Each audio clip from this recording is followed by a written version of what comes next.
Ito ang Broad Streamcast Communicators, ang naiiba at kakaibang plataporma sa digital broadcast. Mula Luzon, Visayas, Mindanao hanggang sa iba't ibang dako ng mundo. Broad Streamcast Communicators, ang sandigan ng sambayanan mula sa walang labis at walang kulang na pagbabalita, paglilingkod, maglalahad ng mga mapagbuong komentaryo at usaping pambayan para sa kapakanan ng karamihan. Broad Streamcast Communicators, tuwirang maglilingkod ngayon hanggang sa susunod na henerasyon.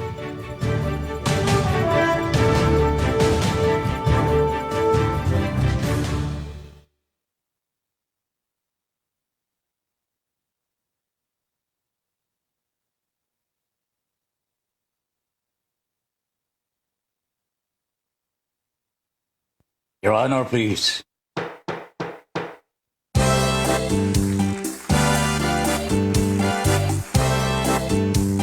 Philippines. Your Honor, please, pakinggan mo reaksyon at komentaryo. Hihimayin ni Ben Paipon ang bawat isyu. Your Honor, please. Mga kurang sa gobyerno, wala siya sinasanto. Mga baho ibibisto kahit sino. Trabaho lang, walang personalan. Ang tamaan, mabubugulan. Komentaryo'y makatotohanan. Dito lang malalaman. Si Binpay po inyong samahan. Your Honor, please, inyong pakinggan. Mga isyu sa ating bayan pag-uusapan. Your Honor, please. Problema ng ating bayan talakayin, pag-usapan upang maliwanagan ang taong bayan. Your Honor, please. Your Honor, please, pakinggan mo reaksyon at komentaryo.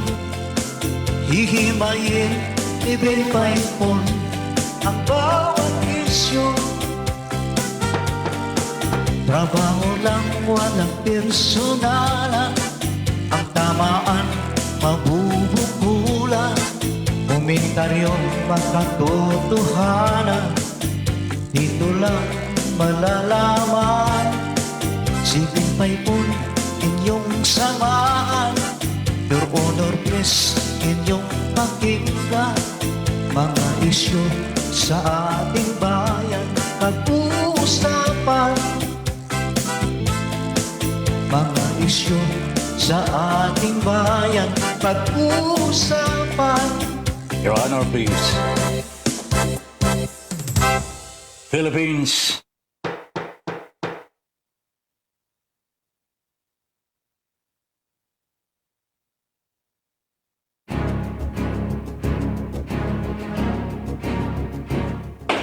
Magkaiba man ang ating pananaw, hindi tayo magkaaway kailanman.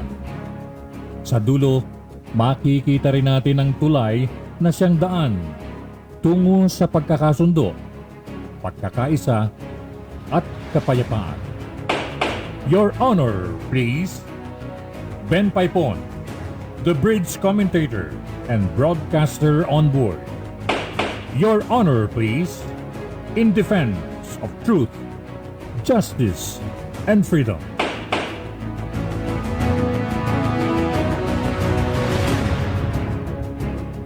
Pilipinas, magandang gabi po. Philippines, good evening. Hi, Miss Universe. Good evening. Magandang gabi po sa inyong lahat. Ben Paipon po, nag-aanyaya na samahan na po ninyo kami dito sa ating programang Your Honor, Please. Ito po sa ating platform, Broad Streamcast Communicators. Magandang gabi po sa inyong lahat at naway kahit nakakahinga pa ho tayo. lumalala po ang sitwasyon ng COVID dito po sa ating bansa. Sa ngayon, meron po tayong 28,707. At maybe, meron ng dagdag ito sapagkat gabi na po eh. Ito po'y data pa po kahapon. This was the latest yesterday. Or latest yesterday. Nahanap ko po kanina. Hanggang ngayon yung nakita ko dito sa ating research material, 28,707 pa rin. Madalit sabi, hindi pa po siguro naghahain ng bagong data ang mga kinaukulan. Kanya hanggang sa mga sandaling ito, 28,707 pa rin po ang COVID cases dito po sa ating bansa. All over the Philippines po ito. Pero ito po ang pansinin ho ninyo. 60% of this is coming from Manila. Not only Manila, Metro Manila. And come to think of it, Metro Manila, mukhang over na ho tayo sa vaccination eh.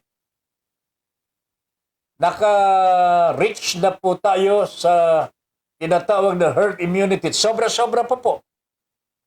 Pero bakit 60% of the population of Metro Manila, ito ho yung mga tinamaan ng panibagong variant ng COVID. Ang sabi po ng mga health experts po natin, mild naman eh. At saka yung Omicron, hindi naman po na-considera nang ginawa po yung vaccine. Mukhang hindi tama itong hindi ko matanggap po itong mga katwiran na ganito eh. Hindi ko matanggap po kasi when you are given a vaccine, alam ko po ng mga gumagawa, yung mga gumagawa ng mga bakuna, i-consider na nila ito eh. Because they do not give vaccines for 1 day, for 2 days, for 1 week, for 1 month, for 1 year. Hindi po eh. Pamatagalan ho eh. So I was thinking, alam po nila kung ano mangyayari. Pero bakit ho? Tila, ang lumalabas ho dito, walang bisa ho. Ang mga bakuna na dumating ho sa atin o na ituro po sa atin.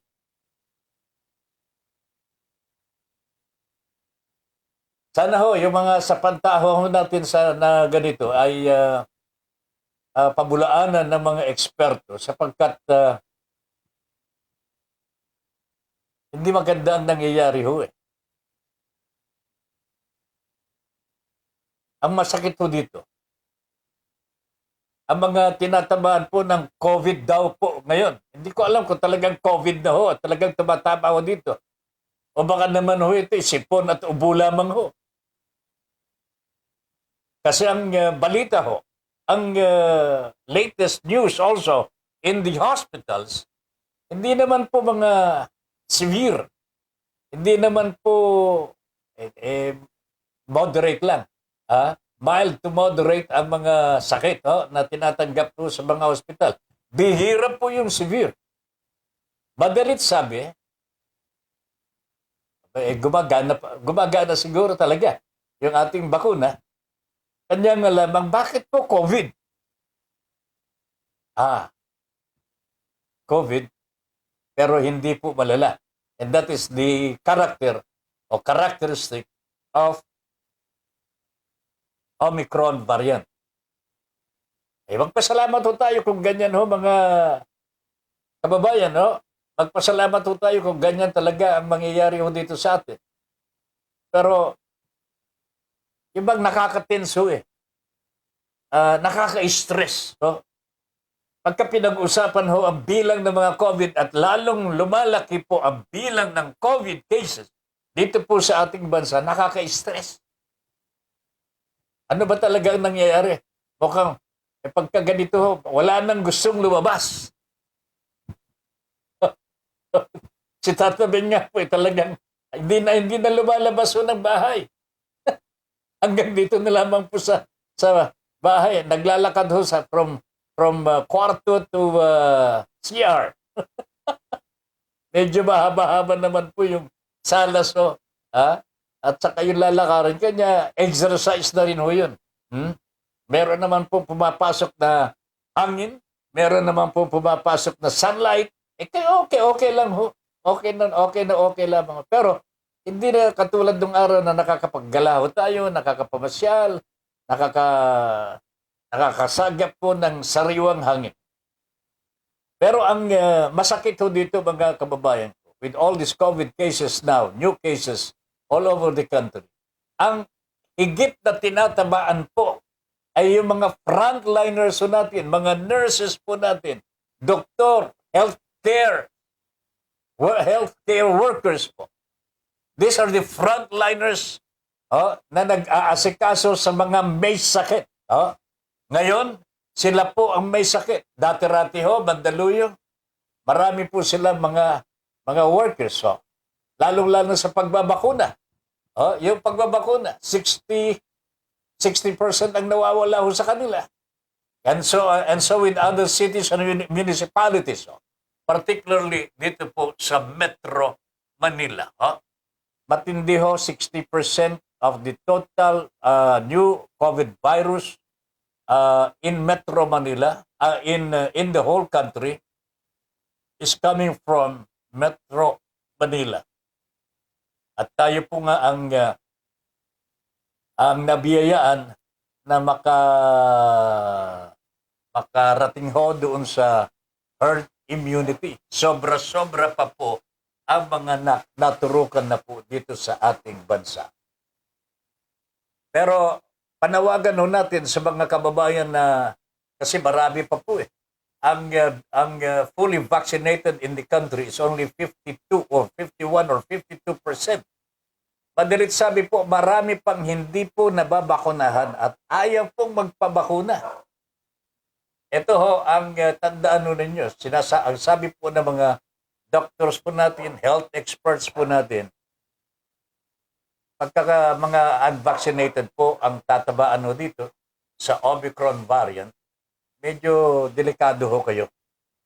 May kalalagyan. Hindi lamang po mild to moderate ang sasapitin po ninyo, maari maging severe. Yan po ay sa mga bakunado. Pero hindi ko alam kung bakit mas marami po ang na-hospital. Ito yung mga bakunado Nagtatago po ba yung mga unvaccinated daw? Nasaan ho ba kayo? Bakit yung mga bakunado ang na-hospital? Pero sabi naman, wala naman pong severe. Nagpapa-hospital lang kasi hindi daw po sila, hindi sila nilulubayan ng kanilang sipon at hindi po nilulubayan ng kanilang ubo. Pero ito ang sabi ng mga health experts, itong Omicron variant na ito, yung ubo at saka sipon, maaring tatagal po ito ng 7 days. 7 araw po ang pamamalagi ng Omicron variant. Hindi po natin alam kung meron pong susunod na variant. Mukhang nadinig ko kanina. Meron pong yung doktora po ng presidente ng Philippine College of Physicians.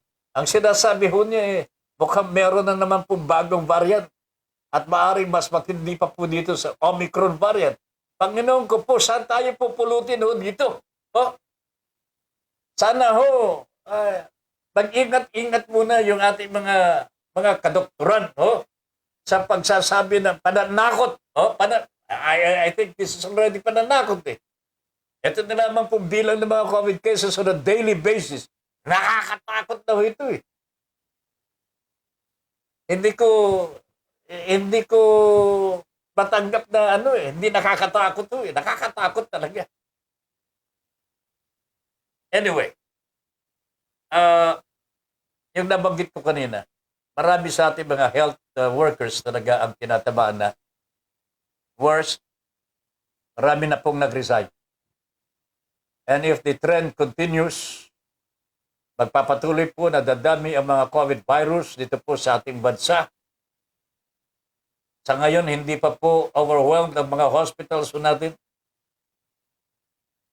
I don't know.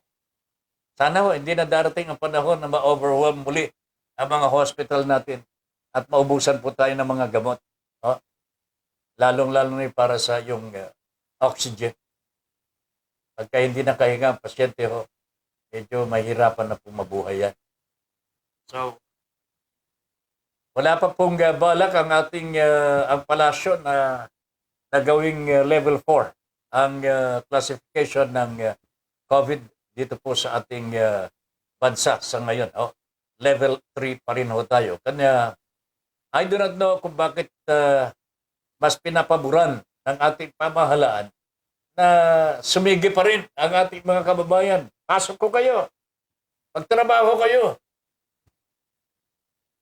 In other words, reopening of the economy is in their mind. Oh, yan po ang nabubuo sa kanilang kaisipan.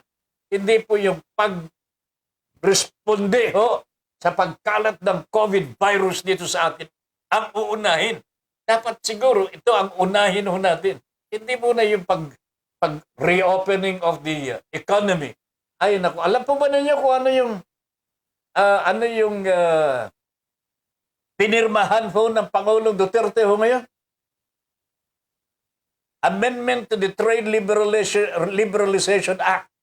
Ito po yung Foreign Investors Act ho, mga kababayan, na pwede na pong pumasok dito ang mga foreign investors natin sa retail sa pamagitan lamang po ng 25 million pesos. Oh, 25 million pesos paid up capital. Ano po bang mangyayari ho sa atin dito, mga kababayan? Ha? Ito itatanong ho natin sa ating magiging panauhin po ngayong gabi. Meron tayong ini-expect na panauhin po sa pamagitan po ng ating telepono. Baka kausap po natin si former Governor Lutgardo Barbo, former Senate Secretary po ito, Secretary of the Philippine Senate, at ganoon din po Chief of Staff ni Nene Pimentel, Minority Floor Leader, and he is a professor at president po ng 2 universities dito po sa Pilipinas noong kanyang kapanahunan. Pero sa ngayon po ay nagbabalak na po yata, hindi na po yata, nagbabalak na po ito magiging senador ng bayan at isa po ako sa sumusuporta po sa kanya. Alright ho, mga kabayan, 8:30 na po ang oras po natin. Batiin muna natin ang mga sumusunod. Conrado Brotonel, good evening, Your Honor. Your Honor, magandang gabi po. Josephine Roquero, good evening po, Sir Ben and Miss Universe. Madam Lynn, blessed Monday and more power to your program, Your Honor, please. God bless to all BSC family and all viewers. Keep safe always. Take care of your health. Ayan, maraming salamat po, Ma'am Josephine Roquero. Ayan, si Felisa Malibiran, good evening, Sir Ben Paipon. Your Honor, please. With roses pa si Ma'am Jo. Ma'am Josephine, good evening po. Ano ito? Yan, with roses. Jomay Memar, watching. Mel Militante, magandang gabi po. Mercy Ong. Ma'am Mercy, good evening. Teresa de la Rama Paipon is watching. Siguradong kamag-anak ko po ito. Buenas noches a todos los seguidores de Your Honor, please. Sabi ni Mel Rodelio Militante. Angelica Paz is watching. Ma'am Angelica, thank you very much for the news bits galing po sa Amerika. Alam po ninyo ang COVID cases po sa Los Angeles mismo, sa Los Angeles lamang California. Umaabot na po sa 45,584. Mas malaki po ang kanilang bilang kaysa buong bansang Pilipinas. Ayun. Lilian Gabriel, magandang gabi. Blessed Monday po, Tato Ben. And Miss Universe, stay safe and healthy.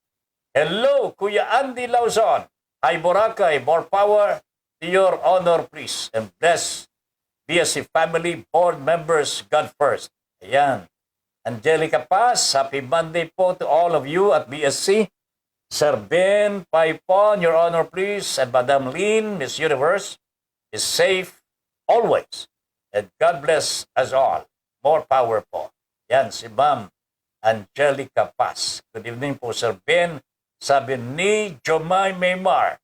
Catherine Calvin. Oy, nakita ko po ang pangalan ni Ma'am Catherine Calvin finally. Nagpapagaling din ho ito, mga kababayan. Tinabaan din po ng sipon at ubo. At hindi naman po yata nag-positive. Nag-positive ba si Ma'am Catherine Calvin? Pagpagaling ka, Catherine. Derek Balane is watching. Ayan, magandang gabi, Mr. Balane. Ganon din po si Rose Reclado. Magandang gabi po. Good evening, Your Honor, Tata Ben and Miss Universe.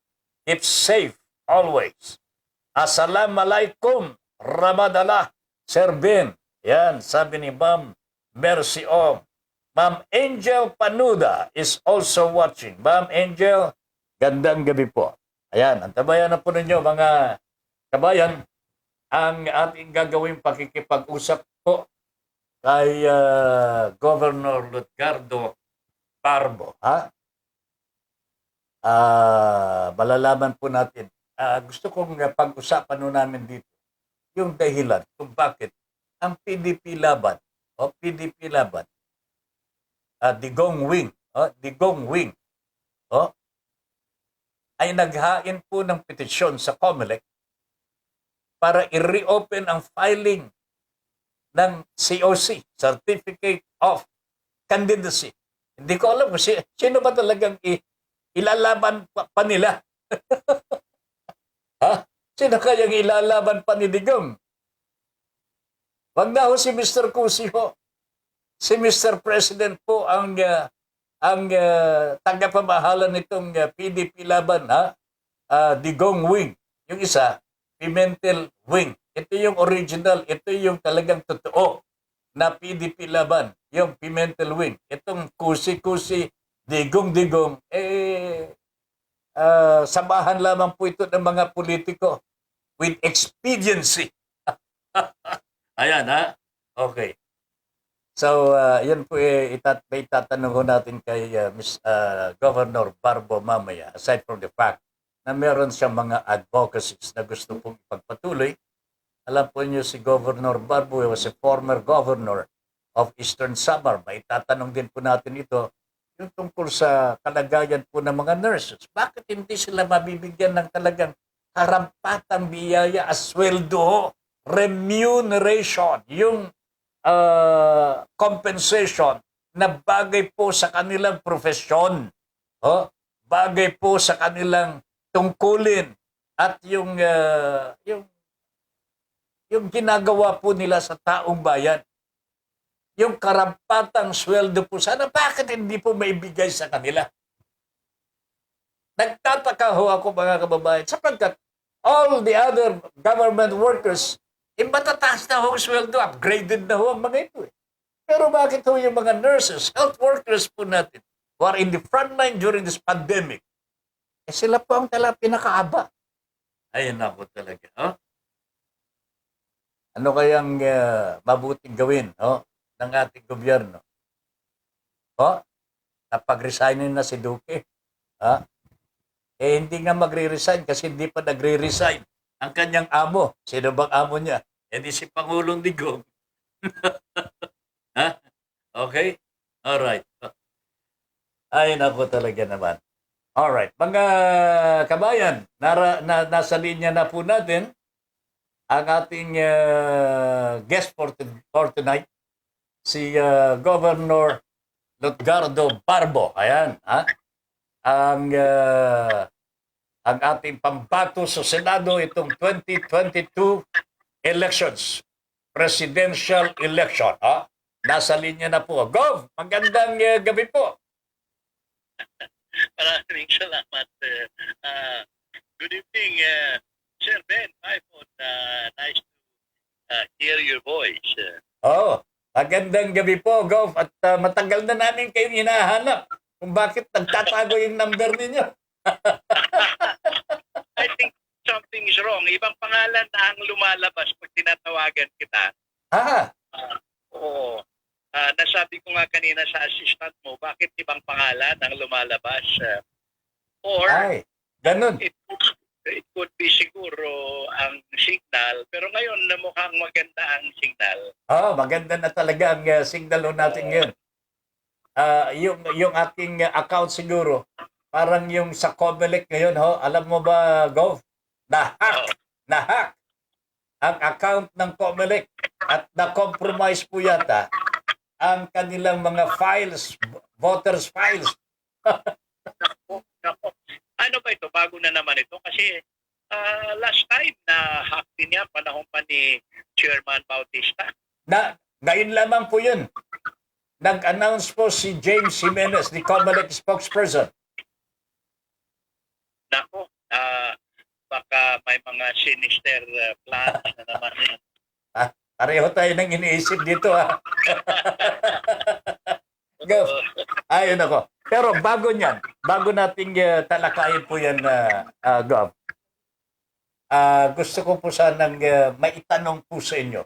You are more professional on this, no?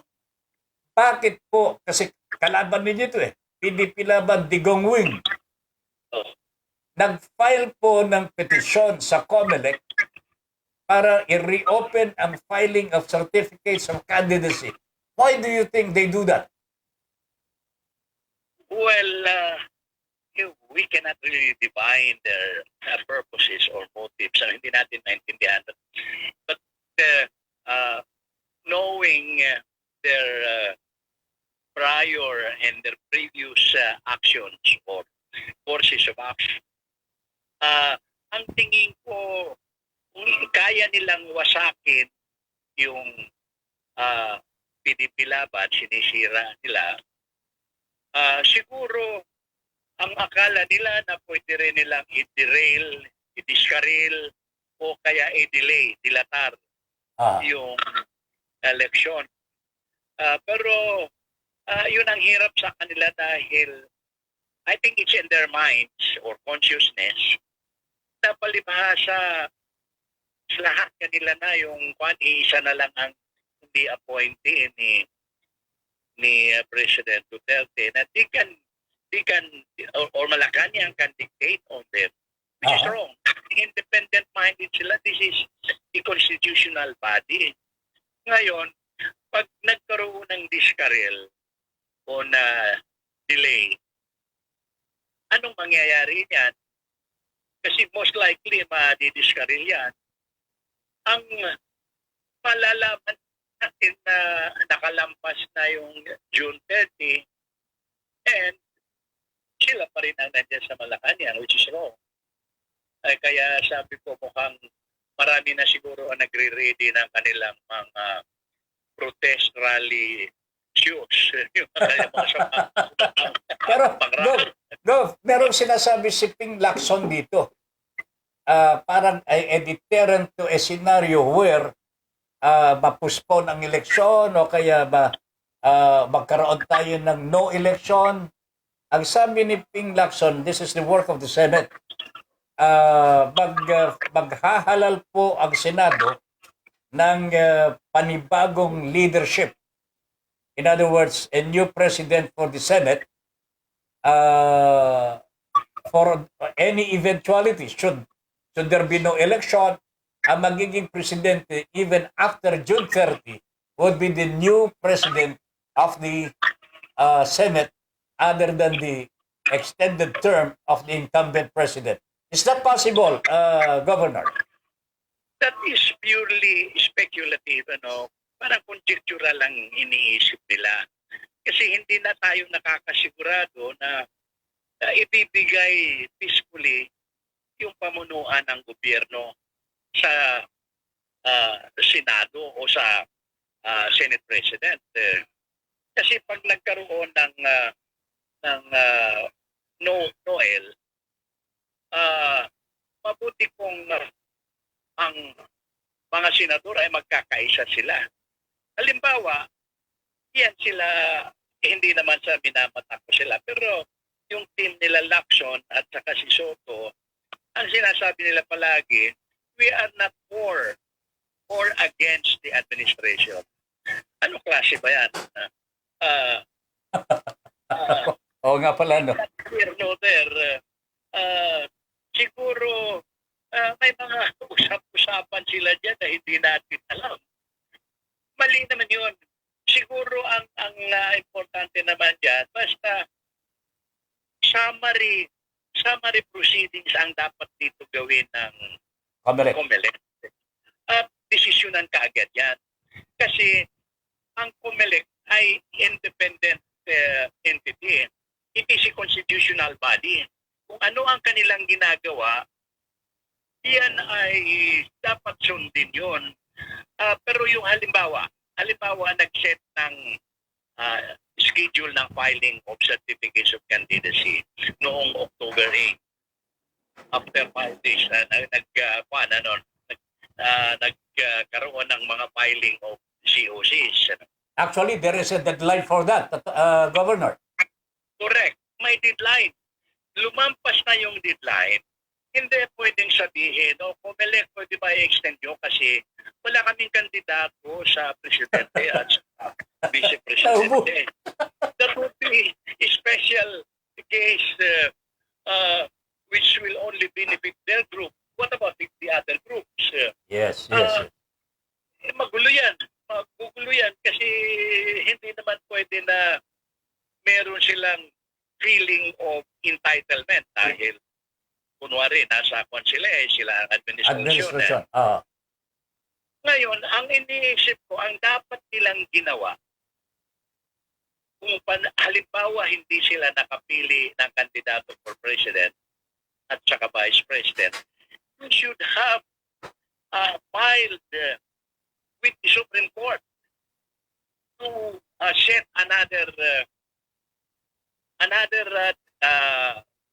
days or other days for filing of certificate of candidacy. Hindi na pwede yan kasi na-set na yun ng COMELEC. Apo. Hindi pwede yun na they can dictate on them. Hindi tama yung pagpapakita ka na ikaw ay nasa administrasyon, you think you can influence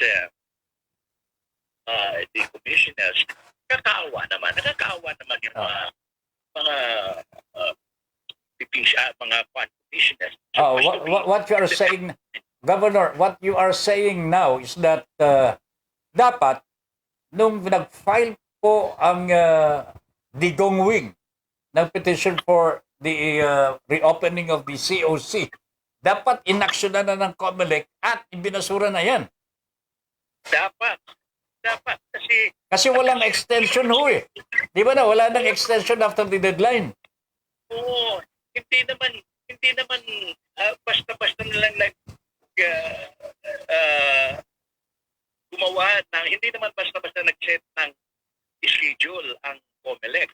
Matagal naman yan. Noong pa yan, mga August yata or July, sinasabi na okay, filing will start October 8.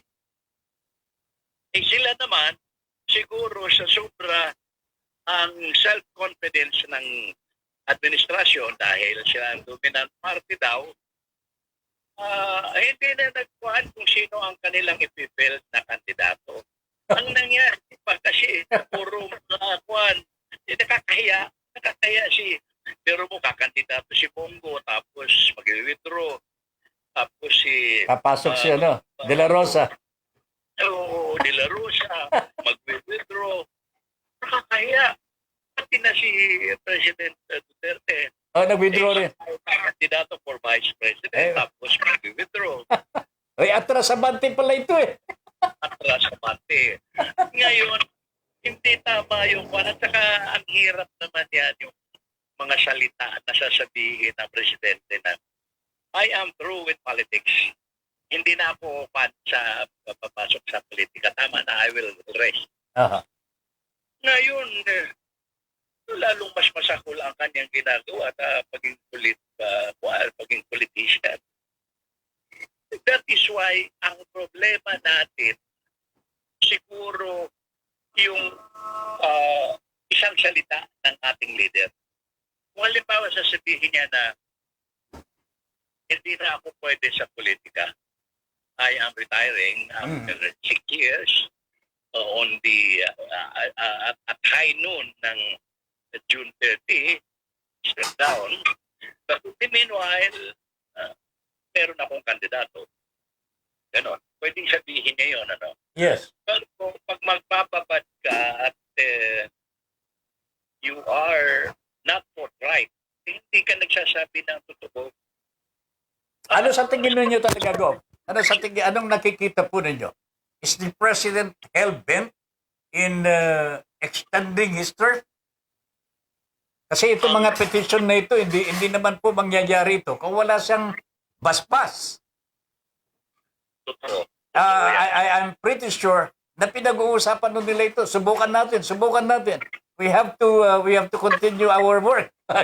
Ganun. Totoo. Totoo yan kasi si Cossy is only an alter ego of the President. Exactly.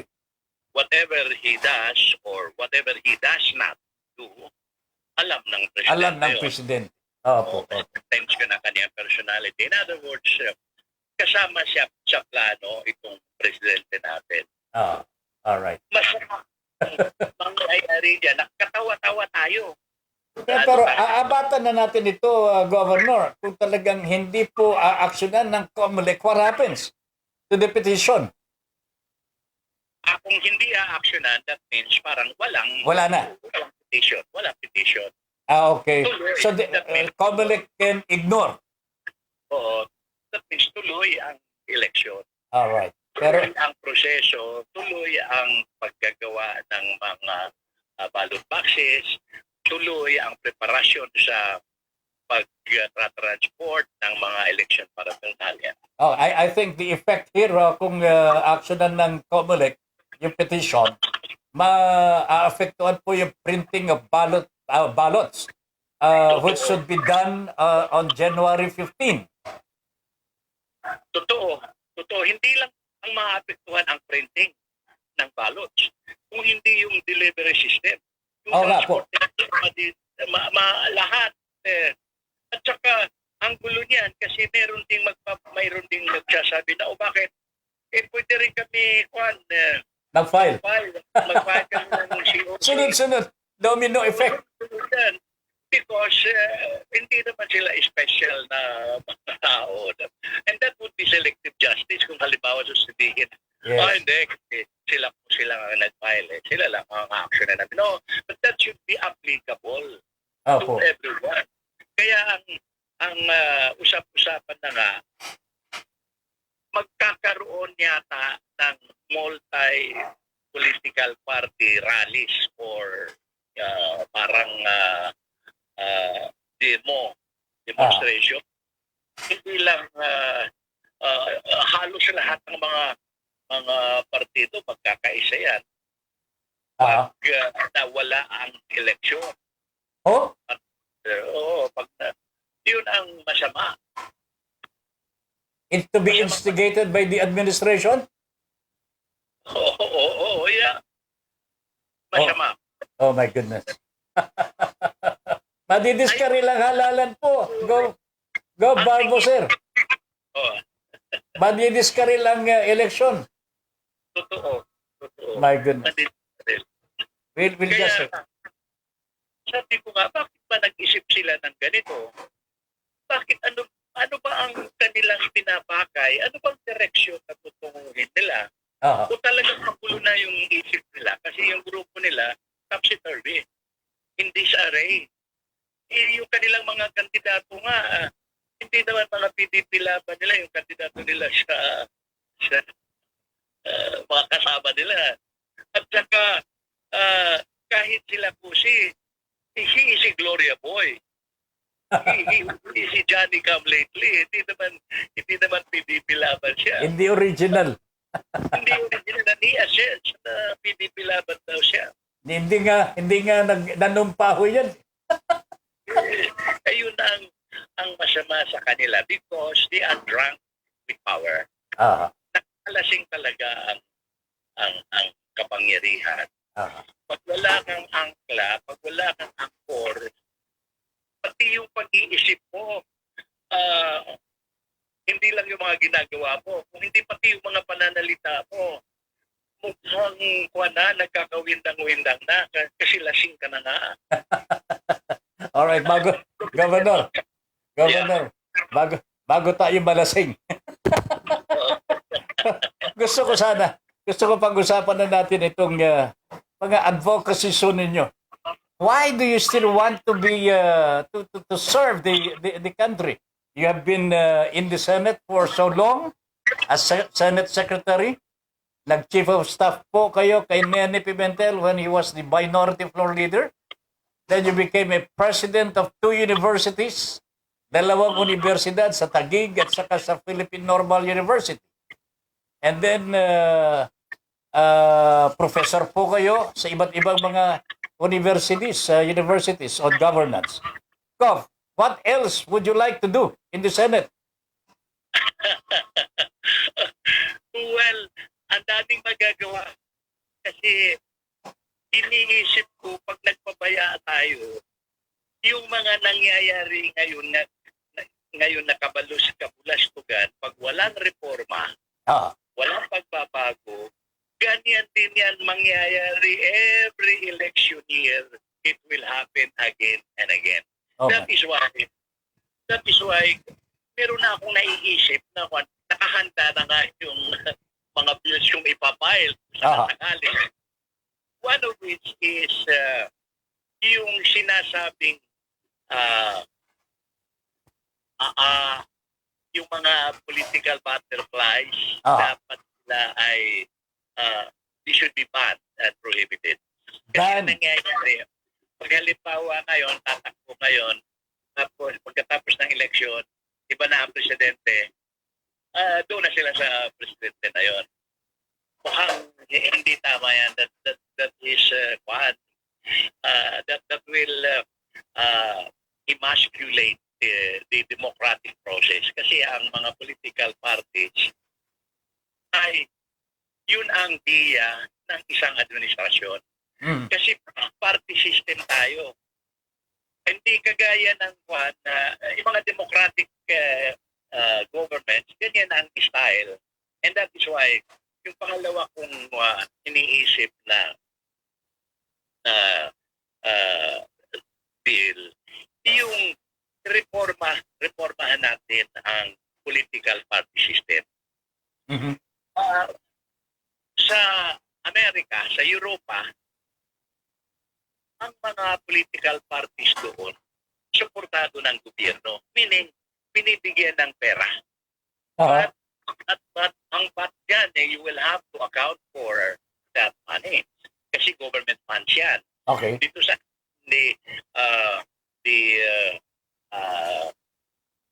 yung COA will come in.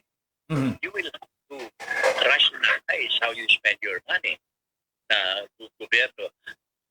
Ang rationale naman dyan dahil hindi po pwede na ang kakandidato at ang mananalo lang yung may pera. Daming mga magagaling na walang pera pero mahuhusay ang mga iniisip nila, yun ang dapat tulungan ng gobyerno. At saka ang iniisip ko pa rin na isa, ang pinipilaban sa panunumpa namin ay naniniwala sa federalism. Okay. Kasi ang iniisip namin palagi, Manila is not the Philippines. Yes. And the Philippines is not Manila. Kung bibigyan mo ng laya ang mga regional state governments, halimbawa, meron na tayong state governments, ang daming magagawa nila. Ang dami. Mas magandang sistema talaga yun. Kaya nga siguro, Juan, ang isang hindi tama na ginawa nila, yung binaliwala, yung ginawang draft ng Federal Constitution of the Philippines. Remember, sila, Juan, si Duterte, President Duterte ay nag-organisa ng sinasabing consultative committee On federalism. or to review the 1987 Constitution. Ang ganda ng draft Constitution na yan. And I had occasions to lecture on some universities. On it. Ang ganda. Pero anong pa na binaliwala nila did on the spot pa, did on arrival pa lang sa Congress. Bakit din on arrival, Gov? Anong nangyari? Kasi Ayaw ng mga politiko. Ayaw. nila dahil doon sa draft Constitution, ipinagbabawal doon ang political dynasty. And one of the first to object was the Speaker of the House. And the Speaker of the House was Gloria at the time. Mhm. Ayaw nila ng federalism daw. Because untested yan. Sabi ko, dito sa atin untested yan. Pero ang dami mga federal state government na very Yes. successful. Mhm. Yun ang mga iniisip ko. Kung hindi natin babaguhin ang bulok na sistema at marumi na pamamaraan ng partido at politika sa ating bayan, this same Banana. responsible, inefficient, defective system of governance and politicking will continue to happen every election year. How about, Governor? How about going back to the two-party system in the country? Nung araw, meron tayong liberal at merong nationalista. Ngayon, ang dami-dami na. May party list pa. Oo nga. Pwede pag-isipan yan, although in a democratic system of government, siguro kailangan tingnan din yung mga sinasabing ayaw maging membro sa dalawa. Halimbawa yung nationalista at saka liberal, at tingin nila halimbawa ay hindi naman maganda ang Ideology. pinakita nila. Well, yun ay pwedeng pag-usapan because Captain, you will have to call for a constitutional convention. You will have to amend the constitution because you are going to reorganize government. Governor Barbo, sir, ito mga panukala po ninyo o kaisipan will definitely need to amend the constitution. Yes. So even before you can file any bill, ang dapat sigurong unahin natin is to amend the constitution.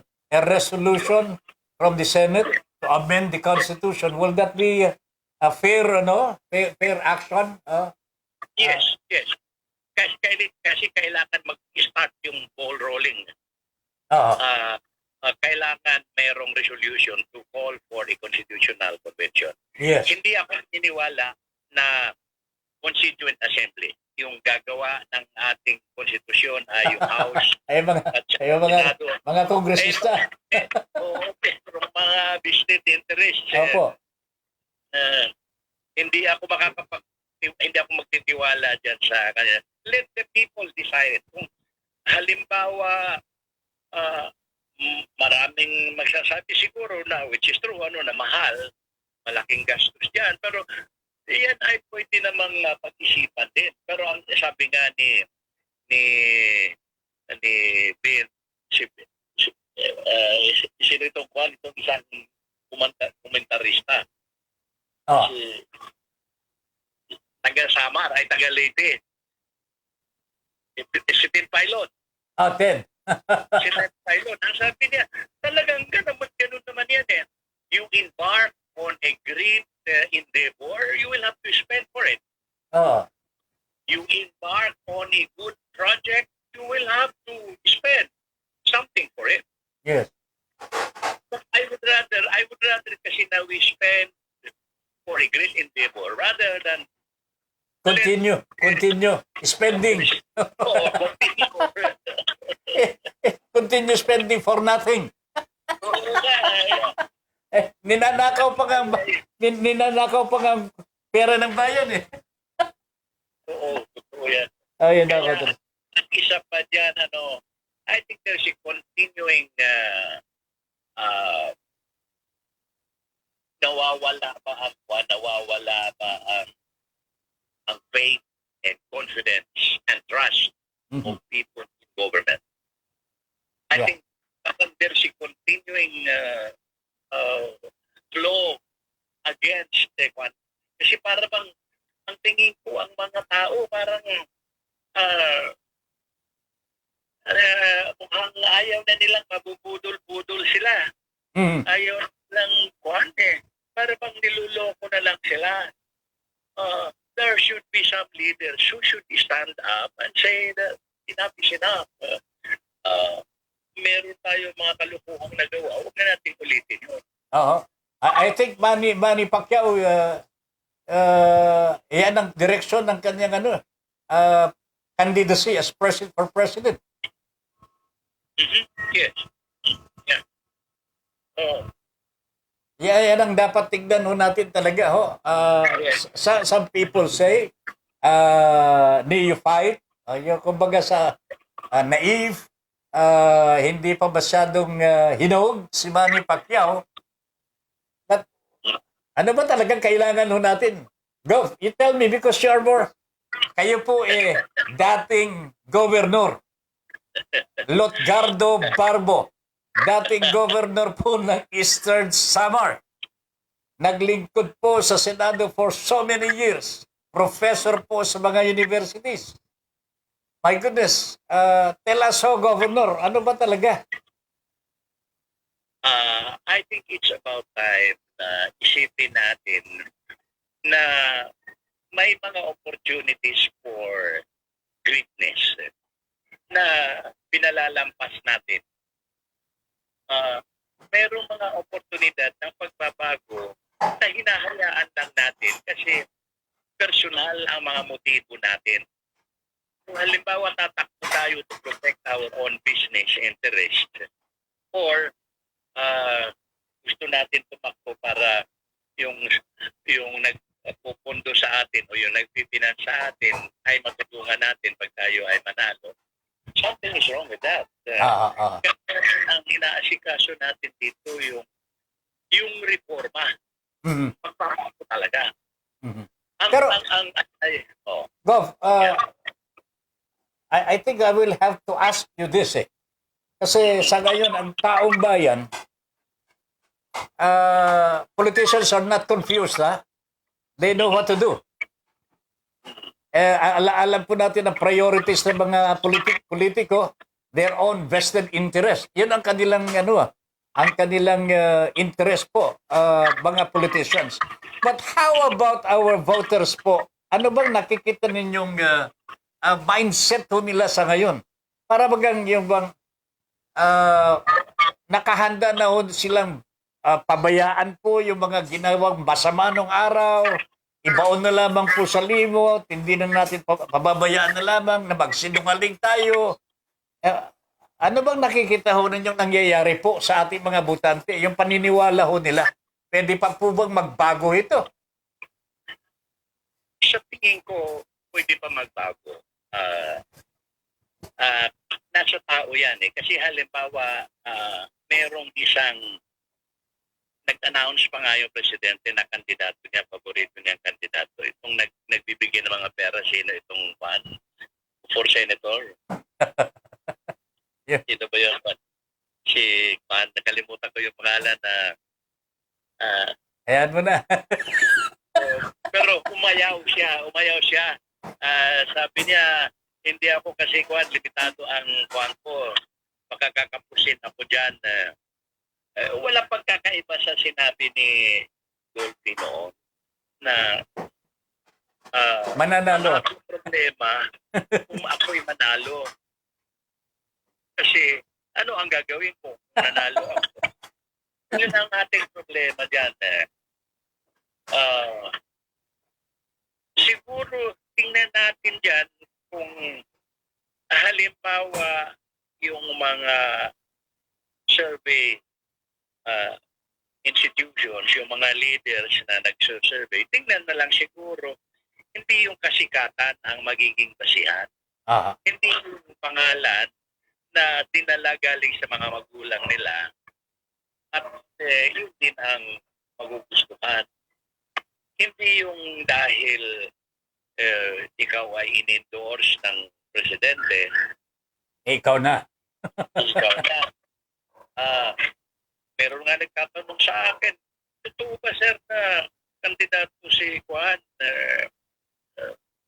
itong artista? Sabi ko, no comment na ako dyan.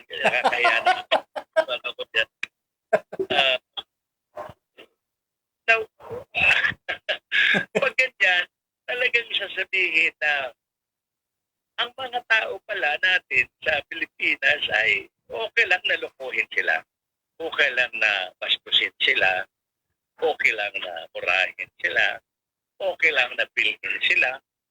Which is wrong. I think hindi naman dapat yan. Nakaka-insulto naman yan Oo nga tayo. po. I think, Sige, kandidato ka. Merong nag-announce doon sa Pampanga na, sige, pupunta ako sa mga syudad, sa mga probinsya, magdadala ako ng sapo-sapong pera. My God. si Digong yan. Magdadala ako ng sapo-sapong pera. Oh, Jesus Christ. Si Digong yan eh. You got it right. Pero I think nakita ninyo yung talagang problema po natin ngayon para bagang ang taong bayan ngayon kontento na ho sa kanilang buhay na mahirap, buhay na pinagsasamantalahan, buhay na binabastos, ano. Hindi tayo nagagalit eh. Hindi tayo kumikibo eh. I think this is the basic weakness of the Filipino. We do not want to fight for what is right.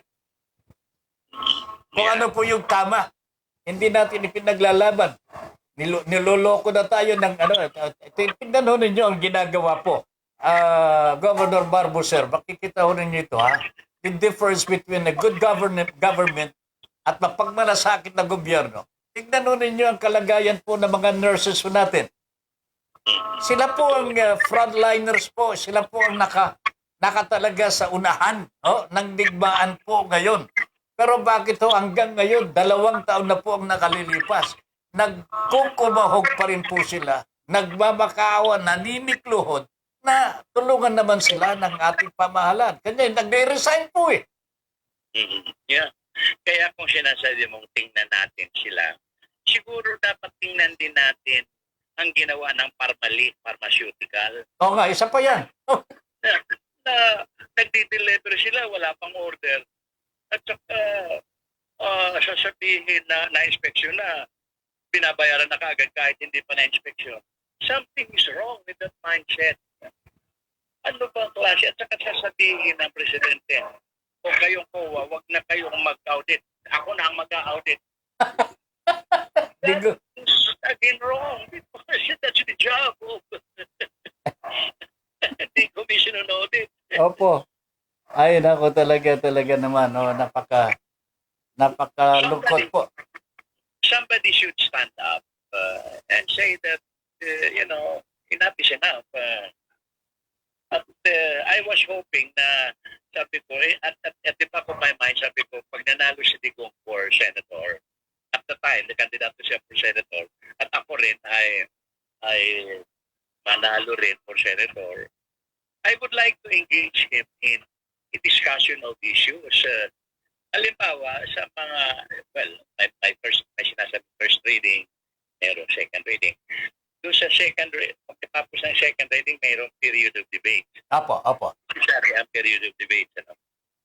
At gusto kong alamin kung halimbawa yung kanyang ugali, magmumura siya because immediately I would stand up and say that statement expands from the records because we do not allow profanity of language here. And I will strongly object to that. Pwede kasi, ang mahirap pag nagmumura siya, kumurahin din siya. Naku, Mahirap naman ang Murahan nila. Ay. Murahan siya. Oo nga talaga. Ang leader ay kailangan na hindi naman siya exemplar ng mabubuting ugali. Pero at least meron namang ipinapakita na dapat sundin ng lalo na ng mga kabataan. Gov, meron pong pinirmahan na batas ng ating Pangulo ngayon lang. Previously, no? Pero very, very hot pa po ito. Ito po yung amendment to the Trade Liberalization Act. Ito yung Foreign Investment Act, ano po, na nagtatadhana sa mga foreign retailers, yung mga nasa retail industry. Ginawasan po ang kanilang paid-up capital from 119 million pesos. Ginawang 25 million na lang. Ano po ang epekto nito sa industry, sa negosyo po, sa retail in the Philippines? What do you think will be the effect of this to the Filipino people? Hindi ko pa nabasa yung batas na yun, at saka I was not there in the discussion kasi makikita mo ang purpose noon dun sa discussion. Ngayon, siguro dapat tingnan natin ano ba ang underlying rationale for the enactment of the law. Sabi mo ito ay napirmahan na ng presidente? Yes, sir. Yes. December 10, firmado. Pero kamakailan lamang po in-release. Ganun ba? I would like to look into it and read the law. Kasi, alam mo, may leaning si Juan, ang ating presidente has been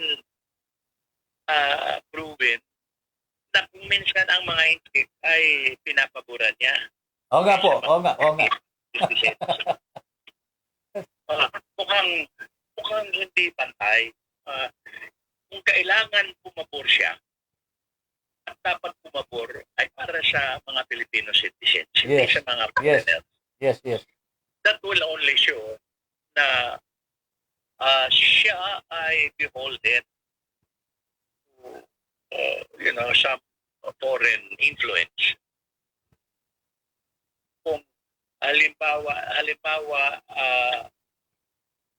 mas binibigyan ng mga benepisyo. Example na lang yung Pogo. Halimbawa, mabuti na lang na wala at dating mga criminalities na authored by Chinese. Pogo, mga operators and workers. Siguro ito ay mga dapat tingnan. Ang trabaho ng legislator is not only to draft laws, but also mayroon sinasabing oversight. Yes. Oversight po. Oversight. And tinitingnan kung yung mga batas na naipasa ay mayroong mga pagkukulang or mayroong tendency na i-abuso. At saka ang isa pang function ng isang legislator ay yung sinasabing in aid of legislation, investigation, because this is necessary. Even the Supreme Court has said na ito ay kailangan ito. Check and balances. Yung check and balance, iyan ay Alaga. Because that's the cornerstone of democracy. That's Dahil correct.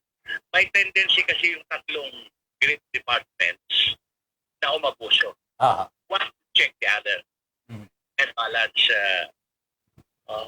Hindi pwede na halimbawa lang mag-declare na martial or somebody should stand up and say that there's no basis for the declaration. Or if you think there is a basis, let's look into the grounds or the reasons for saying these are the basis for the declaration. Balikan lang natin, Gov, yung foreign investment.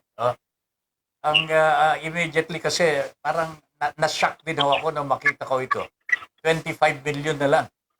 yung paid-up capital for a foreign investor sa retail. Ayun ang bagay problema niyan. Kung mga favored businessmen na naman. Exactly ang nakita ko dito, Gov, ibibigay ho to sa mga inchik eh. Lahat ng retail dito sa Pilipinas will be handled by the Chinese businessmen. What will hold them? There's the law. Kaya, tingnan mo nga yung telecommunications natin. Yun na nga. Isa pa. Kasi kay sa Chinese ang nagkuhan siya pati na yung delivery ng paraphernalia. Oh my goodness. Opo. Binigay kay Dennis Uy. Madiskaril din yan pag sinadya at nalaman na hindi na mananalo ang kanilang mga kandidato, baka merong siraulo dyan na sabihin, diskaril na lang natin ito, delay natin, o bahala na. para bang they are equating their personal political fortunes with the development of this country. Oo nga po. Eto na nga, pinakakabalata lalo tayo. Sinasabi nilang nahack. Nahack yung COMELEC. Yung mga sensitibong files ng COMELEC na compromised na po. What? My goodness. And then you have this investment law, you have this DITO, yung telecommunication. Ay nako, Governor, mag-senador na nga po kayo. I think we need people like you there na talagang babantayan po ang kapakanan ng taong bayan. Hindi po yung mag-legislate lamang po ng for the sake of legislation para masabi meron akong nagawang batas. Oh? Tingnan ho ninyo, Gov, for a while lamang po ito, ha? I was talking with the nurses kaninang hapon. Kaninang hapon lamang po sa Radyo Pilipino.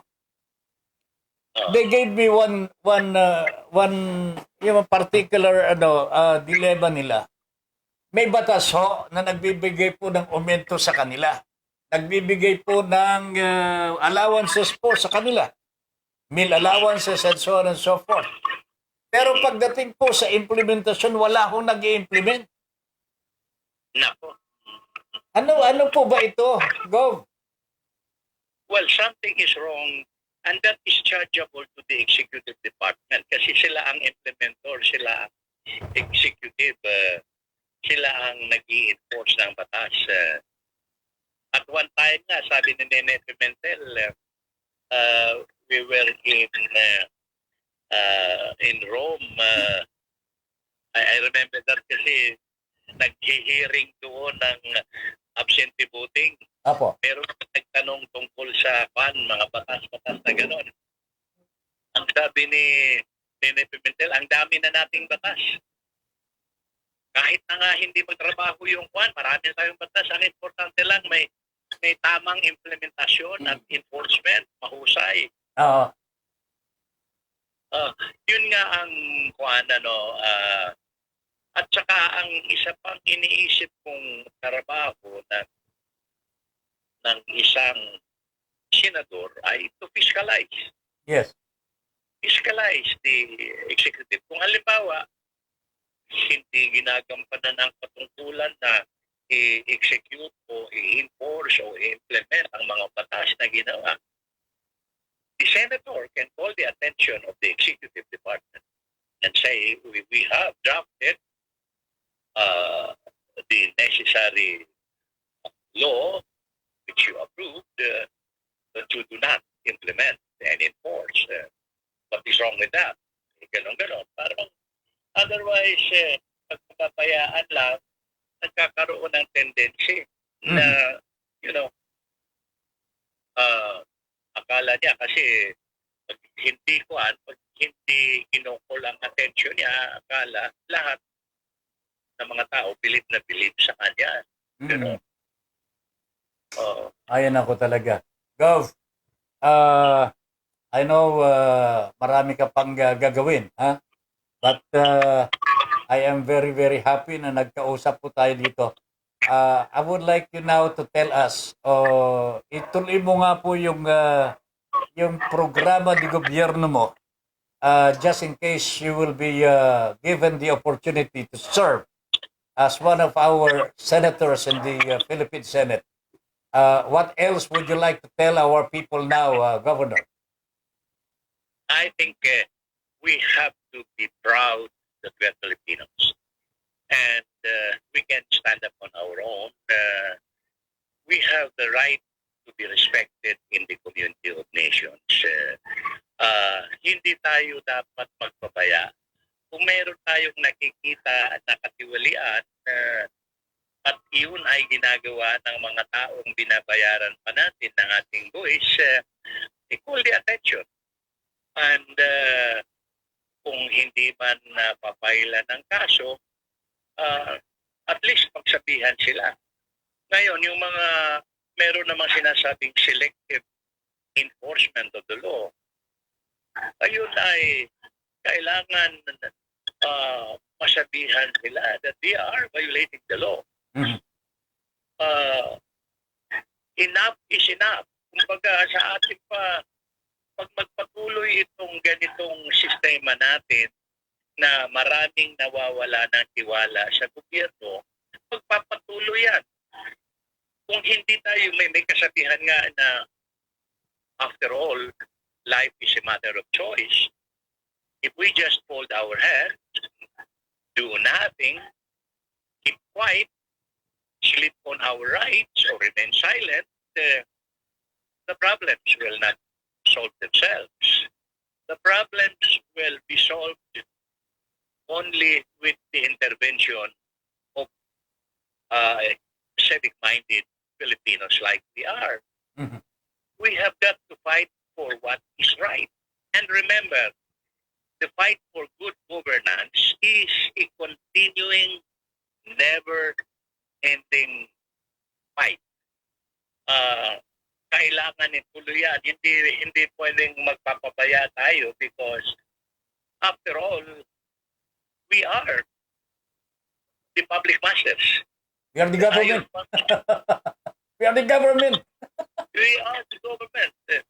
Yung mga nandiyan ay mga contractuals lang yan.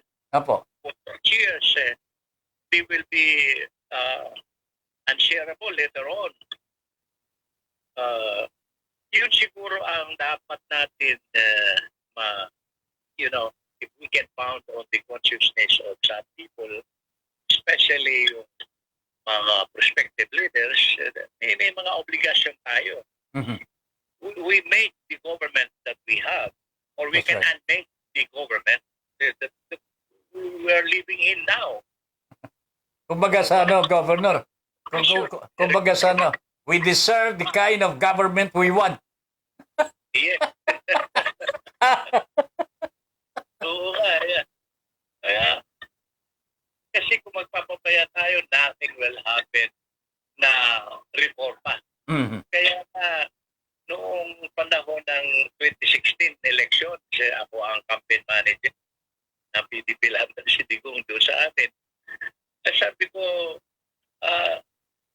this candidate represents the pursuit of change and reforms that are not only radical but revolutionary and of course also peaceful and democratic. Mm.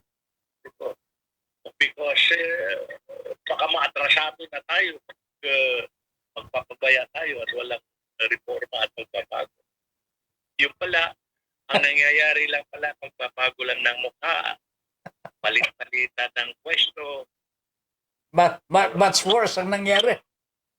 Oo nga, much worse. Sabi nga ni Tolpo, yung Mon Tolpo, sabi niya, mas grabe itong administrasyon sa korupsyon Mhm. kaysa noong unang mga administrasyon. Ang Tolpo, si Mon Tolpo ang nagsabi niya. And I heard him and I saw his article. Mhm. And he knows what he's saying. Alam niya ganyan sasabihin. Gov, I thank you very much for your time, ha? Alam ko marami pa tayo dapat pag-usapan, but let us have more some other days na magkakanigo tayo dito muli sa ating programa, ha? Your Honor, please. Sure. Okay. I'm honored. Sige po. Governor Lotgardo B. Barbo, ha? For Senator po. Ayan. Governor, thank you very much and good evening. Salamat. Magandang gabi. Magandang gabi. Maraming salamat. God bless you. God bless po. All right. Mga kabayan, si former Governor Lotgardo Barbo, for Senator po ng ating Republika. By May 9, 2022, you will be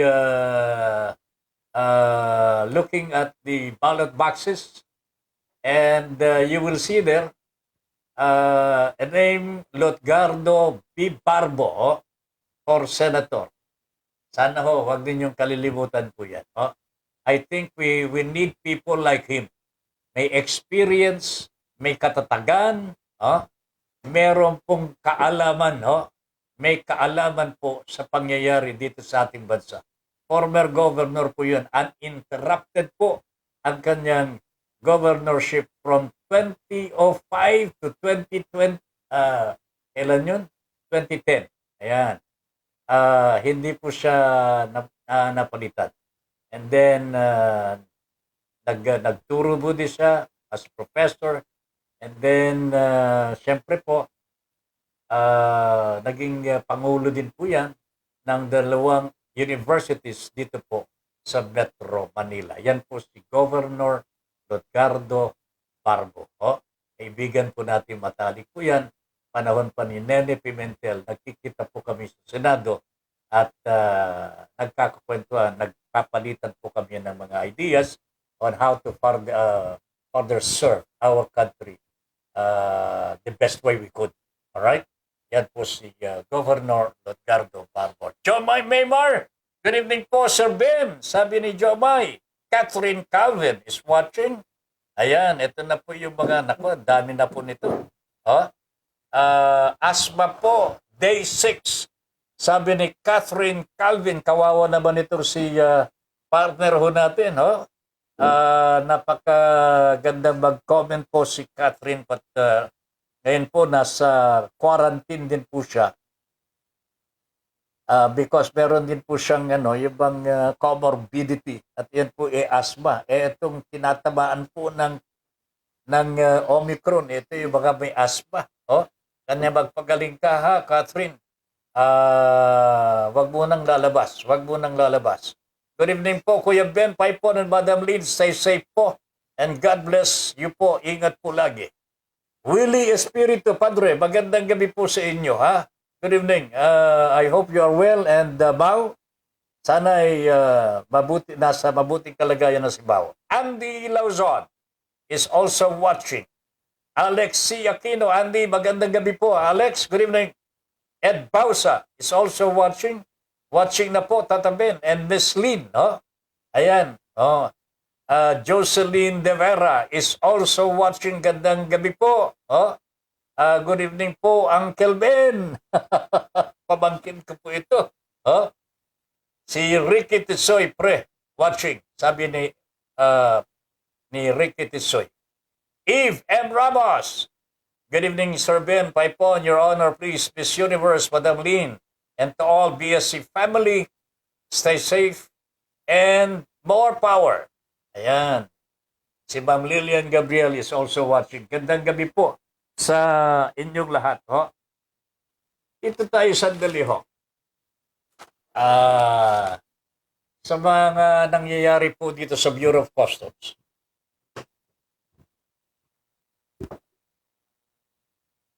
Kamakailan lamang po, may pinatay ho na opisyal ng Bureau of Customs dyan sa MICP, Manila International Container Port. Nandyan po sa Tondo ho yan. pinatay po na owner yan. Hepe po ito ha. Hepe po ito ng Section 1B. Alam po ninyo, pinag-aagawan itong 1A at saka 1B sa MICP. Oh? Nandito yung mga imports, agricultural importations. So, nako, talaga ang laking pera ho dyan. Pinatay po yung hepe ng Section 1B. Ang pangalan po niya, Eudes Nerpio. Eudes Nerpio. Parang Ricky, nakuha ko ng pangalan po dito. Yung nauna pong pinatay, mas mataas po ito. Ewan ko kung mas mataas nga ba. Kasi ito Chief of Staff ng Deputy Commissioner po ng Bureau of Customs. Abogado po ito. Ang pangalan po niya, Attorney Melvin Tan. Baka kilala ho ninyo ito. Malungkot po na ibabalita ho namin, pinatay na ho ito. Ambush. Pinatay. Bakit po? Ano po bang nangyayari sa Bureau of Customs? At may patayang ho ganito. Wala naman pong mga terorista ho dyan. Meron po ba? Ricky Boy, meron bang terorista ho dyan sa Bureau of Customs na kailangan patayin ho mangyari? Wala. Pero anong meron? Bakit sila pinapatay? Ito po ang mga naghahandle ng mga masiselang importasyon dyan sa Bureau of Customs. Itong si Eudes Nerpio po, mga kaibigan, ito po ang Section Chief ng Section 1. Ito po yung mga importasyon ito eh. Matitindi ho ito. Matitindi po ito, mga galing po sa China ho, mga kababayan. Pagka nagkamali ka dyan, mapapalusutan ka, madidisgrasya ka din. Pero kung maayos ka, o kaya marunong ka na maglaro, ay katutuwaan ka. Katutuwaan ka ng mga importador. You will be number one in their list. Ikaw ang pangunahin nilang kaibigan dyan sa Bureau of Customs at aalagaan ka nila. Pero kung sakasakali po na meron kang ginawa na hindi nagustuhan nitong mga kaibigan mo na in-check. Ayan na ho. Mga komunista pa nga ho ito, mga ito eh. Ayan na ho. Pwede ka rin po nilang ipapatay. And probably, this is what happened. This is what happened to Eudes Nerpio. RJ Haveliana says, nauna po si DepCom La Chica po. Oo nga pala. DepCom La Chica, parang Ricky Tisoy. DepCom La Chica yung hinahanap po nating pangalan. Hanggang ngayon, walang hustisya. Ito nga si Collector Bartolome nung araw po, RJ. Meron po ba? Nalaman po ba kung sino ang pumatay? Hindi. Walang kaiba nito, mga kababayan ko, RJ. Walang kaiba nito sa mga dinadali ng mga riding in tandem. Hindi ko nga maintindihan kung ito yung mga bata ng mga pulis, bata ng nasa administrasyon. Sila po ay walang pakialam kung sino ang papatayin nila. Pagka napatay nila yung biktima nila. Para walang nangyayari ano kung merong CCTV dyan? Wala Meron naman po silang helmet, meron silang mga gadget to cover their faces. Pero alam po ninyo, mga kababayan, kung talagang mag-iimbestiga kayo, makikita at malalaman ninyo kung sino mangyari.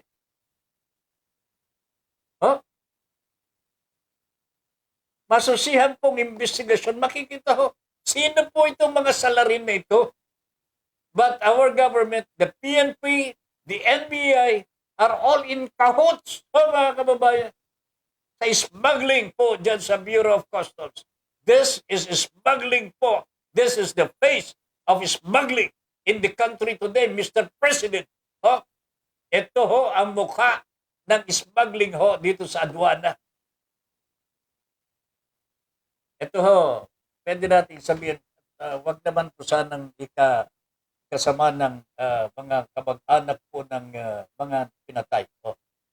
Because there is a possibility of yung bang lansihan ho dito. Oh. Yung lansihan, nagkaroon po ng hindi pagtupad sa kasunduan ho. Meron ho sila. Alam po ninyo pagka kayo importador, ang intention ho yung bang baka menos ho kayo nang gagastusin para malaki ho yung kikitain ho ninyo. You can do that if you are a friend sa mga appraiser o mga examiner dyan sa Bureau of Customs. Sila po ang pangunahin na kakausapin po ninyo. Aside from yung mga CIIS agents, yung mga Customs Police, yung mga collector mismo ho, mga kababayan. Sabagay, mas malalaki ang kabing ng mga kolektor. Sila po ang pipirma talaga, di ba? Ayan. Ngayon, kung meron pong hindi maganda sa halimbawa, there is an agreement already. Okay, Mr. Ben Paipon, ikaw ang appraiser po dyan. Ikaw ang pipirma sa papeles ko. Pwede na ba itong halagang ito para sa iyo? Okay, sir. Pwede. Salamat. Di ba? Okay na. Tinanggap po niya yung pera. Tinanggap. Pagkatapos sumatanggap, na-delay ng konti, pagkatapos pinahuli. Maybe it's not only once. Maaari maulit pa ho yan. Siyempre, magagalit to yung importer ho niya. Meron parang mga drug lord yan . Anong kaiban po ng smuggler ho sa drug lord? Na pinoproteksyonan ng mga pulis at mga government officials natin. Mga drug lord. Di ba nila pinoproteksyonan yan? Mga smuggler. May nahuli na bang smuggler po? RJ? Malalim siguro ang ugat ng nasabing patayan sa nabanggit na mga opisyal. Juicy position po itong Section 1B. Yan ang sinasabi ko kanina ho. Ito ang sinasabi ni Ed Pausa. Kasi mga imported foods and mga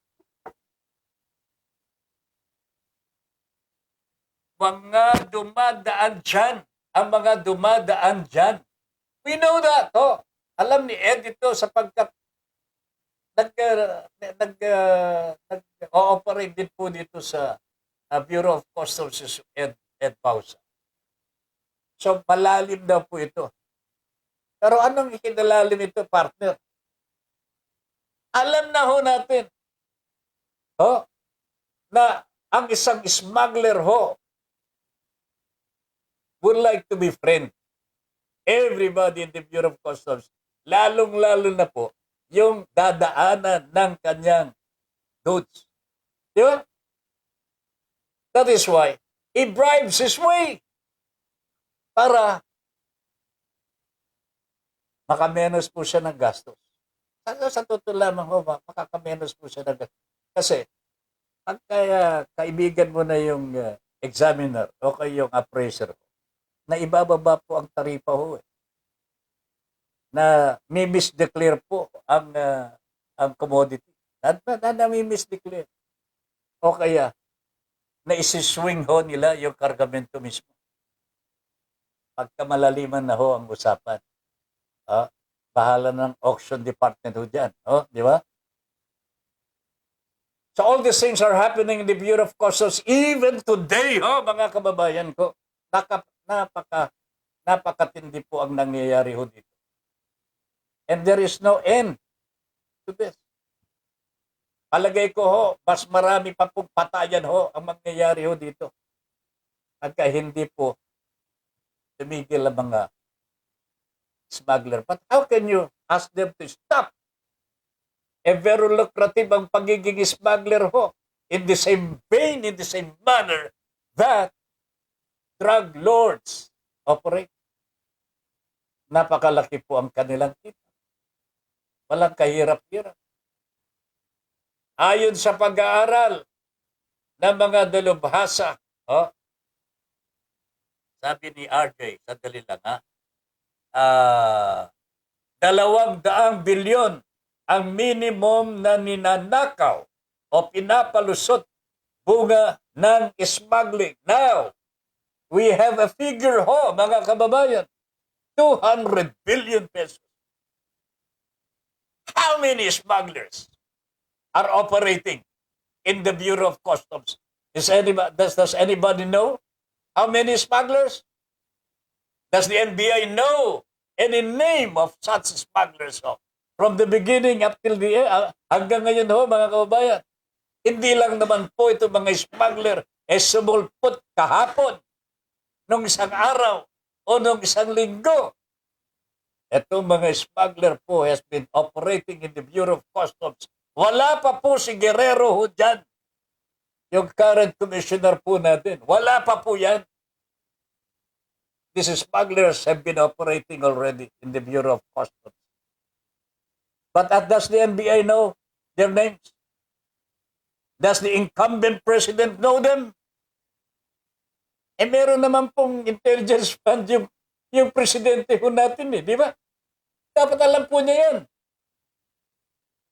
Hindi nga niya siguro alam kung sino po yung nagkakartel ho ng bigas ho dito Everybody knows who is this who are this Chinese businessman na talagang kinukupo po ang bigas dito sa atin except the president.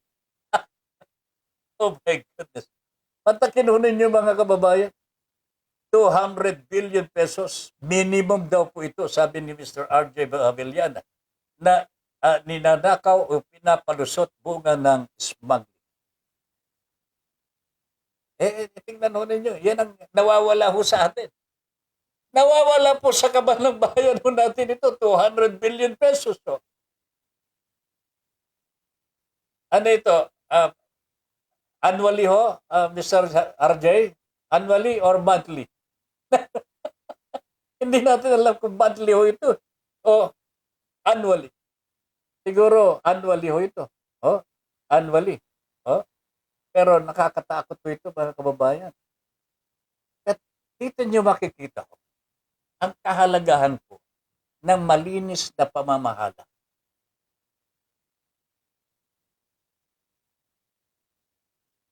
Hindi rin po natin masasabi kasi na po pwedeng yung customs official did not want to participate in that yung maruming skema.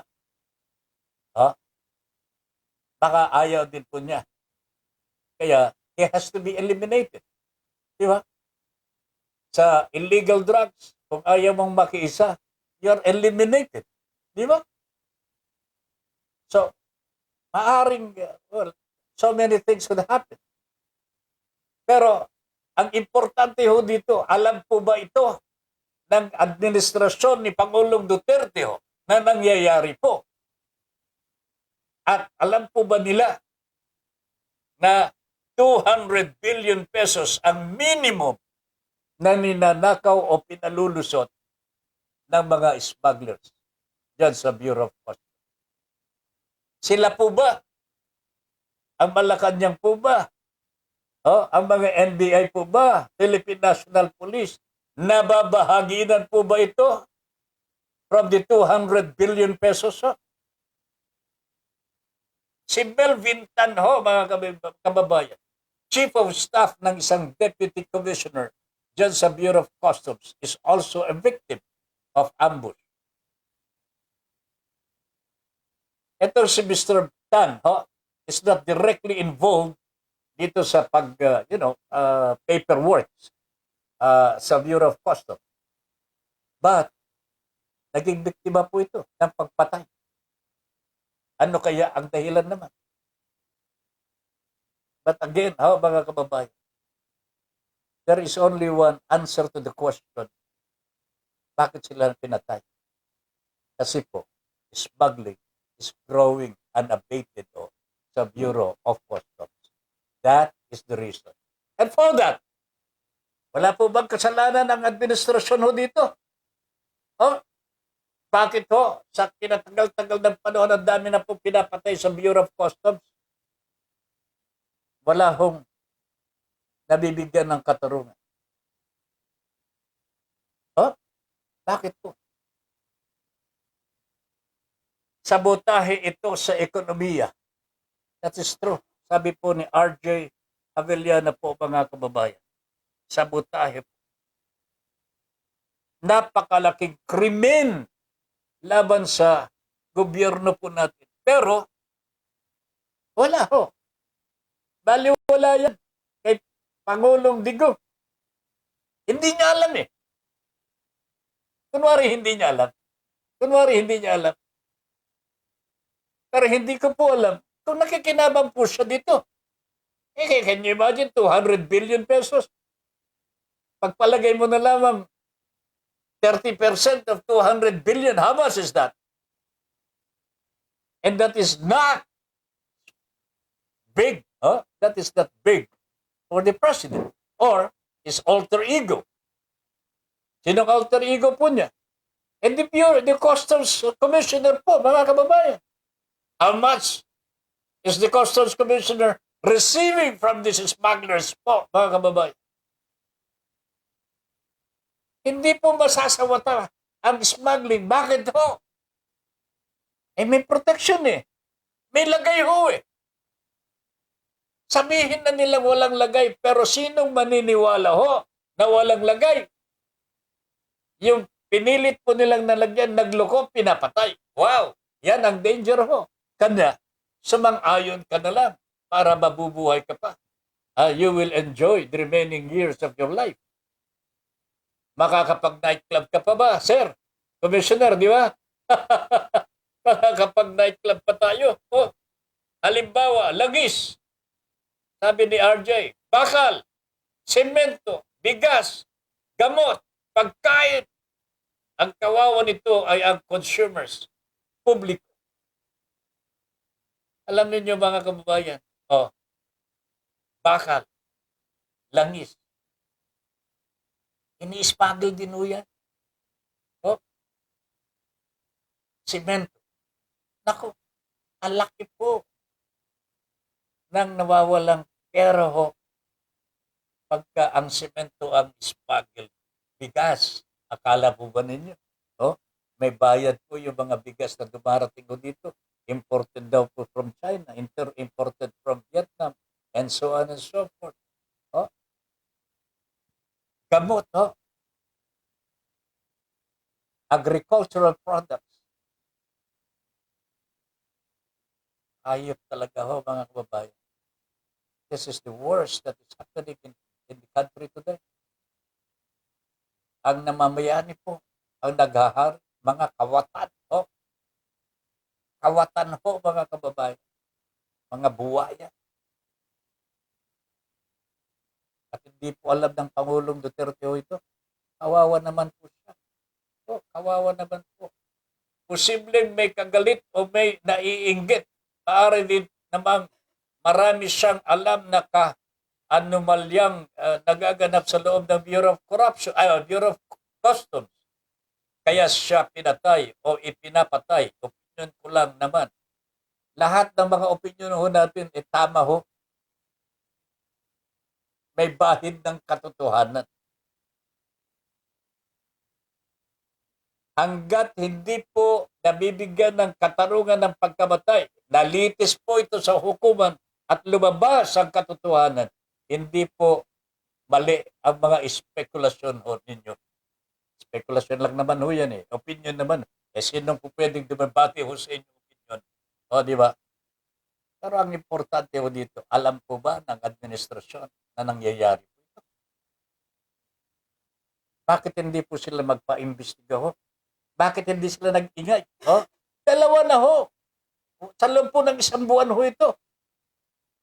Attorney Melvin Tan, chief of staff ng deputy commissioner. He is not an ordinary person, ho. The chief of section 1B ng MICP is not an ordinary employee of the Bureau of Customs, ho, mga kababayan. Bakit hindi po paimbestigahan ng Bureau of Customs? Bakit silensyo sila? Why are they silent? Natatakot po ba silang mabuko na meron talagang smuggling na nangyayari po dyan? At meron pong lagayan, meron pong ma-anomalya, irregularity dyan sa Bureau of Customs. Magandang gabi po, sabi ni Junior Dal. Po Tata Ben Paipon.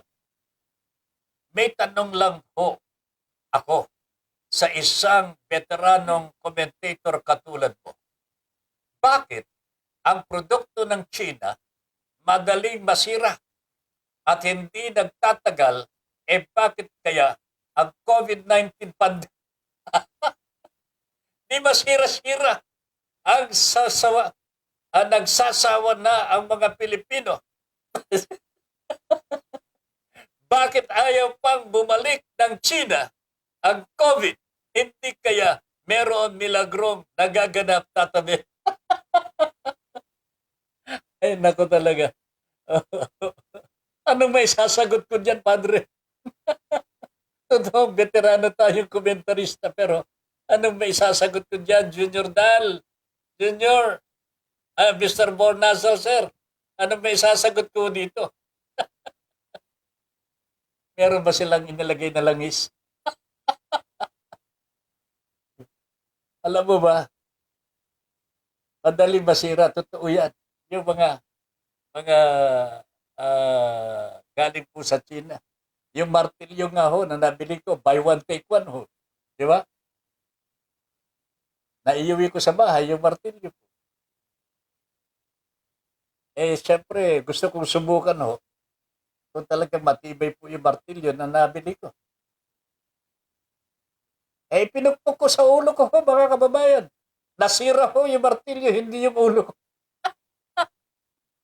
Junior, Mr. Bornazal, sir, June. Pero itong COVID na ito, hindi ko alam kung anong inilagay nila ho dito. At hindi po masira-sira talaga. Oh? Nanganganak nga ho eh. Nag-mutate. Magaling talagang manira ang mga insect. Kanya, ingat po tayo sa mga komunistang insect ho. Paniwala ho kayo sa akin. Oh? Sila po ang sisira sa Pilipinas pagka nagpabaya po ang administrasyon na ito. Okay? Alright. Bakit tahimik ang Department of Finance? Ang Department of Finance, ang tanong po ni RJ Javeliano, bakit tahimik po ang Department of Finance? Nasa ilalim nila ang BOC at BIR, dalawang ahensya na pinaka-corrupt. You're right, ho, Mr. Javeliana. Bakit silent ang DOF? Puro small fish lang. Big time ang sindikato sa DOF, BOC, BIR. Malaking-malaki ho, mga kababayan. Maniwala ho kayo. Ang mga in-check ho,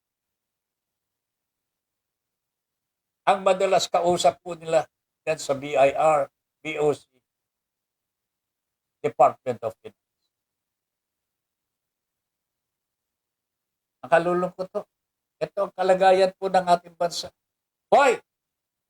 Kasi ho, kaibigan po ng Pangulo ang presidente ng komunistang in-check eh. Kulang na lamang ho, halikan ho niya eh.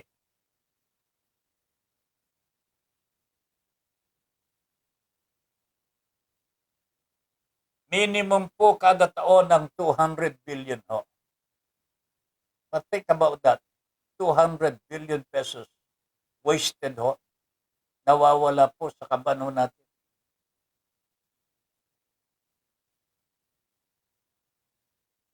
$200 billion pesos.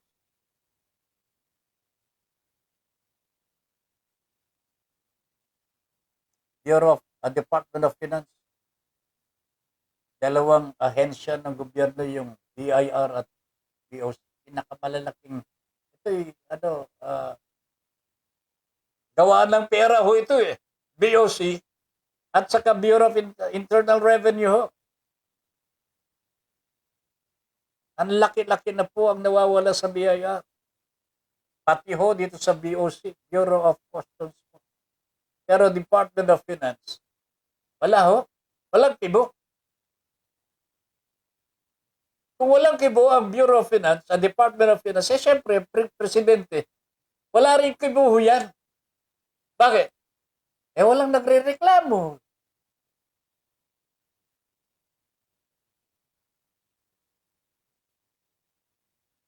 Fredo Jr. Giron is watching. More than 3 decades na ang smuggling dyan sa Bureau of Corruption. Hindi lang 3 decades. Mel, kasi during my younger days, nag-meet ako dyan sa Bureau of Customs. Nakita ko lahat ito. Meron pa nga kaming hinabol na smuggler ho ng bigas. Tumalon ho sa bakod ho dyan sa Antipolo. Meron po silang warehouse dyan. Akala nila papunta ho ang Pangulong Gloria Macapagal Arroyo ng mga panahon na yun. Tumalon ho doon sa bakod. Nandun po kami. Ayop talaga. Junior Dal, hindi lamang 30 decades, my friend. Well, kung may drug lord, may triad lord, may bonus pag-utang lord. Puro easy money ang nangyayari sa gobyerno. Sinong nagpapatagpo ng online lending? Meron na po bang nahuli po na talagang tagapamahala po nito mga online lending?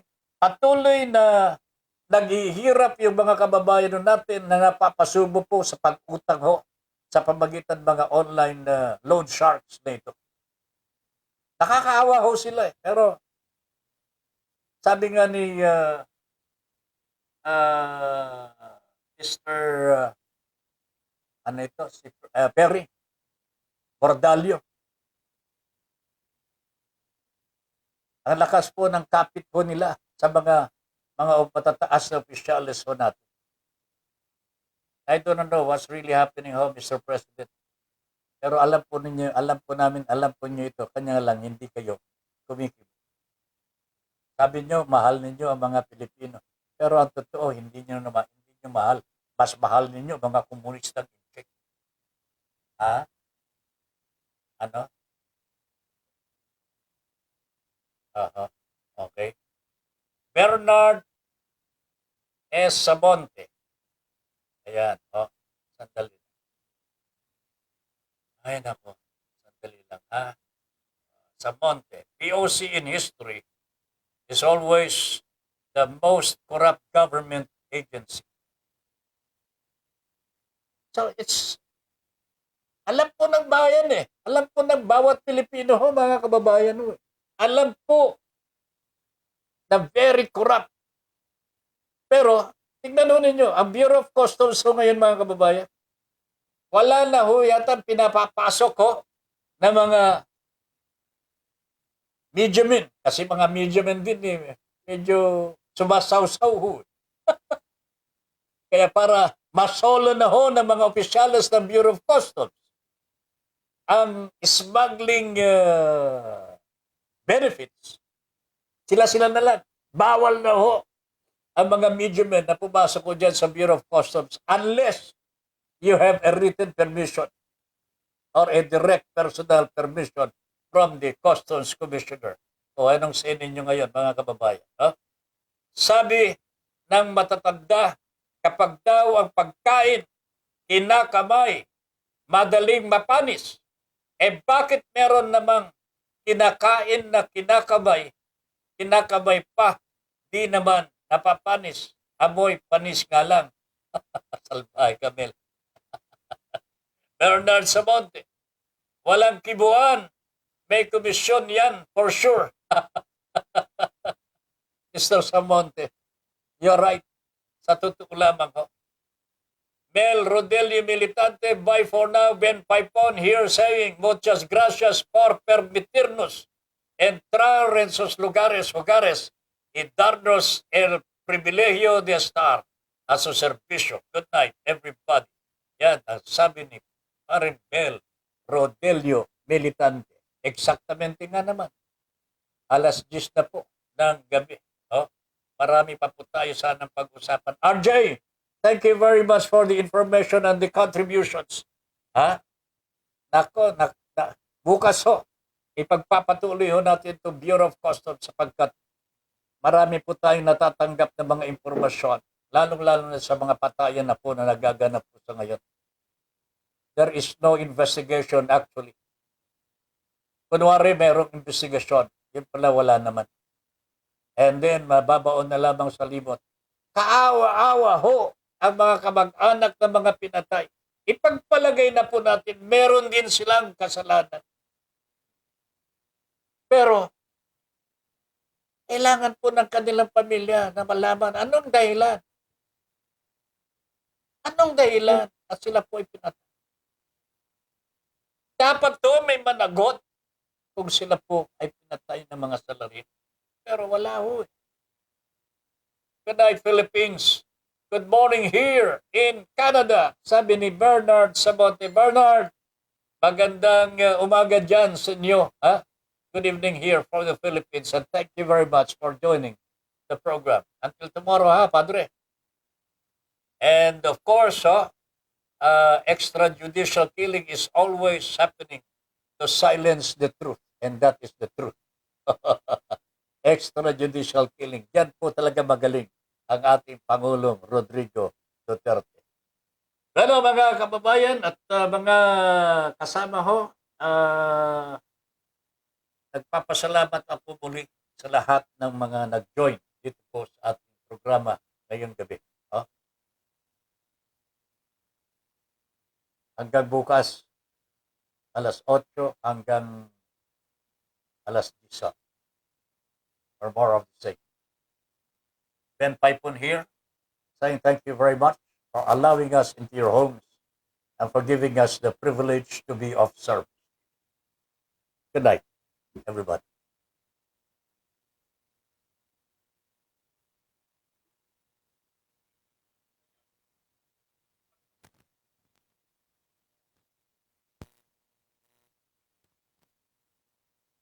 Communicator para sa malayang pamamahayag.